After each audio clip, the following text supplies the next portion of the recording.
મહેસાણા જિલ્લાનું સૌથી મોટું અંદાજે 45 વીઘામાં ફેલાયેલો નગર સામાજિક વનીકરણ વિભાગ દ્વારા ઓક્સિજન પાર્કનું નિર્માણ કરવામાં આવ્યું છે, જે 100% કુદરતી વાતાવરણમાં ફેલાયું છે.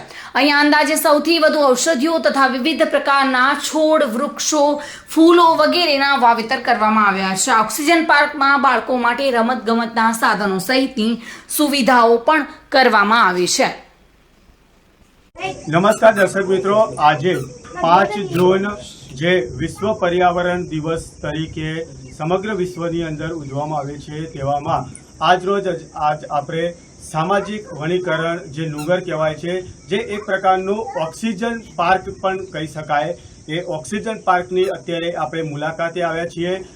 તમે જોઈ શકો છો કે ચારે બાજુ જે લીલોતરી વરિયાળી છે, અંદાજે 45 વીઘાની અંદર ફેલાયેલું છે આ જે ઓક્સિજન પાર્ક કહેવામાં આવે છે.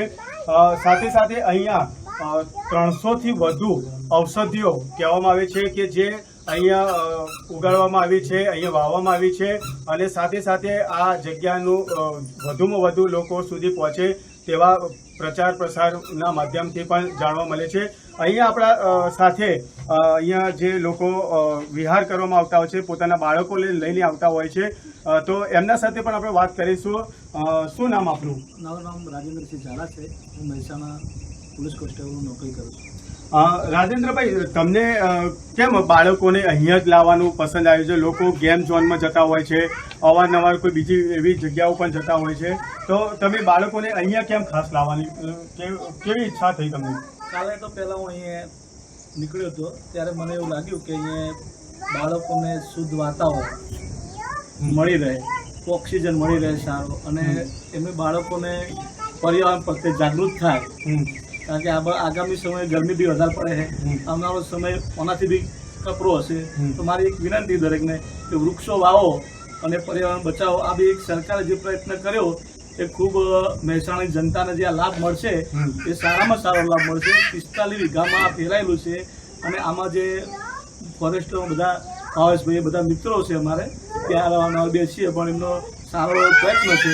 એના કારણે આગામી સમયમાં મહેસાણાની પબ્લિકને આ નેચરલ પાર્ક જે ઓક્સિજન પાર્ક તમે કહો એ તૈયાર થશે તો બાળકોને આનો વધારે લાભ લો.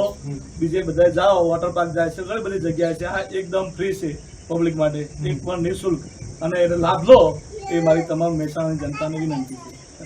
દર્શક મિત્રો, તમે જોયું કે અત્યારે કહેવા માંગે છે કે નાના બાળકોથી લઈને મોટા જે વૃદ્ધ છે એ પણ એ આ પાર્કની મુલાકાતી માટે આવતા હોય છે.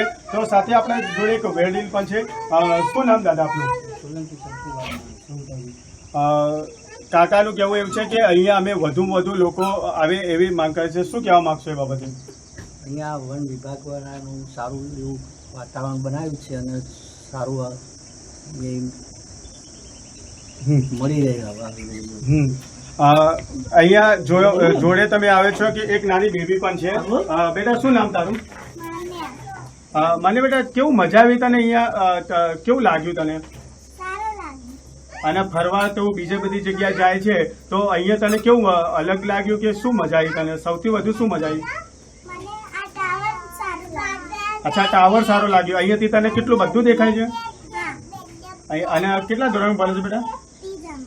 3જા ધોરણમાં. તું તારા મિત્રો સર્કલમાં કે તારા ભાઈબંધમાં તારા બેનપણીને અહીંયા લઈને આવીશ?